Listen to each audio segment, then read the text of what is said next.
Assalamualaikum warahmatullahi wabarakatuh. Semangat pagi anak-anak, apa kabarnya semua pada hari ini? Semoga kita semua dalam lindungan Allah Subhanahu wa Ta'ala, kita semua diberi kesehatan sehingga kita bisa melanjutkan materi kita sebelumnya. Sebelum memulai materi kita pada hari ini, marilah kita berdoa bersama-sama. Berdoa dimulai.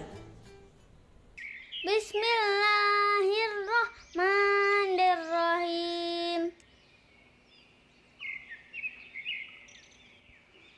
Raditu billahi rabba wa bil islami dina wa bi muhammadin nabiyya wa rasulah.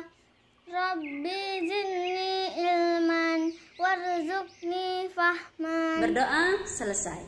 Pada pertemuan yang telah lalu kita sudah membahas tentang iman kepada qada dan qadar.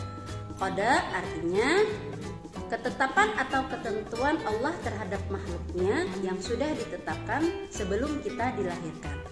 Sementara qadar adalah pelaksanaan dari ketetapan itu sendiri. Nah, pada hari ini kita akan melanjutkan materi kita yaitu bab 8 tentang akhlak terpuji.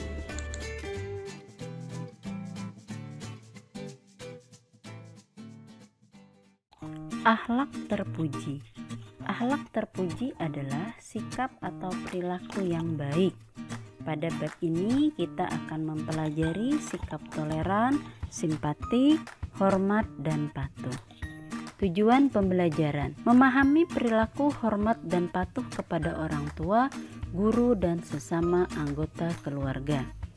Memahami sikap toleran dan simpatik terhadap sesama sebagai wujud dari pemahaman Quran Surah Al-Kahfi. Mencontohkan perilaku hormat dan patuh kepada orang tua, guru, dan sesama anggota keluarga. Menunjukkan sikap toleran dan simpatik terhadap sesama sebagai wujud dari pemahaman Quran Surah Al-Kafirun. Apa itu toleran? Toleran adalah sikap menenggang pendirian yang berbeda atau bertentangan dengan pendirian sendiri. Dalam agama Islam, toleran disebut juga samhah atau tasamuh. Samhah adalah perilaku saling menghormati dan bekerja sama di antara para kelompok masyarakat yang berbeda. Perilaku toleran harus diterapkan dalam kehidupan sehari-hari. Pertama, toleran dalam beragama.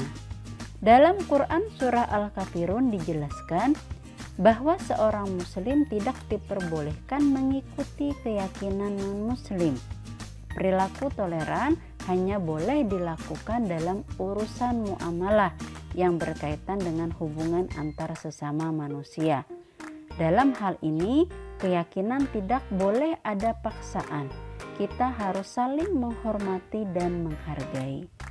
Lakum dinukum waliyadin. Untukmu agamamu, untukku agamaku. Contohnya, mengamalkan ajaran dengan baik, menghormati agama atau kepercayaan orang lain, tidak memaksa pemeluk agama lain untuk mengikuti agama kita, memberikan kesempatan beribadah kepada orang lain sesuai ajaran agama masing-masing. Kedua, toleran dalam perbedaan suku, ras, dan budaya. Negara Indonesia terdiri atas berbagai suku, budaya, dan agama. Tanpa perilaku toleran, keberagaman tersebut dapat menjadi pemicu terjadinya perpecahan. Perilaku toleran dapat mendorong setiap warga menghargai keberagaman. Dengan demikian, akan tercipta kehidupan bangsa yang damai dan rukun. Contohnya adalah tidak membeda-bedakan teman berdasarkan suku, ras, dan budaya, menghargai kebiasaan dan kebudayaan suku lain. Di sini ada gambar. Ini adalah gambar dari berbagai macam suku yang ada di Indonesia. Kita harus saling menghormati dan harus saling menghargai kebiasaan dan adat istiadat orang lain. Hikmah toleran. 1. Mencegah perpecahan umat, melatih diri untuk saling menghargai, menciptakan masyarakat yang rukun dan damai. Apa itu simpati? Simpati adalah ikut serta merasakan perasaan orang lain. Perilaku simpati merupakan peduli terhadap sesama. Perilaku simpati dapat ditunjukkan melalui perkataan dan perbuatan. Yang pertama, perilaku simpati dengan perkataan. Contohnya, mendoakan teman yang sakit, menghibur teman yang sedang sedih, memberikan selamat saat teman meraih keberhasilan. Kedua, perilaku simpati dengan perbuatan. Contohnya, melakukan bakti sosial, takziah saat ada tetangga yang meninggal dunia, membantu teman yang mengalami musibah, mengajari teman memahami pelajaran. Hikmah bersimpati. Ada beberapa manfaat yang kita dapat jika kita berperilaku simpati. Yang pertama, menumbuhkan kepedulian terhadap orang lain. Kedua, meningkatkan rasa syukur kepada Allah Subhanahu wa Ta'ala. Yang ketiga, mengingatkan kita untuk menggunakan nikmat Allah dengan sebaik-baiknya. Hormat dan patuh.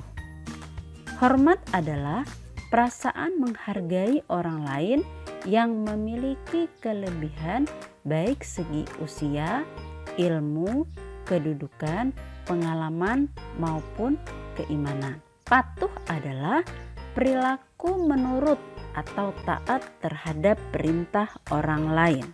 Perilaku hormat dan patuh dapat diterapkan kepada orang tua, guru, dan sesama. Pertama, menghormati dan mematuhi orang tua.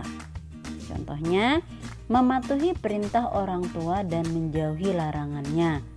Bertutur kata sopan santun kepada orang tua.